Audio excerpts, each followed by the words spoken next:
কাল ছিল শিবরাত্রি, তাই ছোট করে একটা মিনি ভ্লগ তোমাদের সাথেও শেয়ার করি। সকাল সকাল উঠে ফ্রেশ হয়ে মিররটা একটু মুছে নিচ্ছিলাম, কারণ অনেক নোংরা হয়ে গিয়েছিল।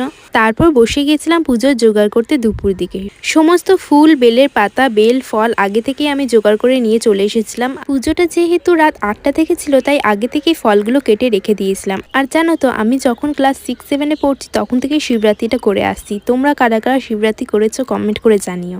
সকাল থেকে সন্ধ্যাটা কিভাবে এত তাড়াতাড়ি পেরিয়ে গেল বুঝতেই পারলাম না।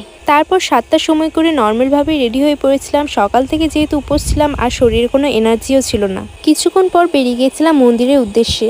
এই মন্দিরটা আমাদের ঘর থেকে কিছুটা কাছেই আছে। ছোট থেকে এই মন্দিরে পুজো দিয়ে আসছি। ভিড়ও সেই রকম কিছু হয় না বললেই চলে।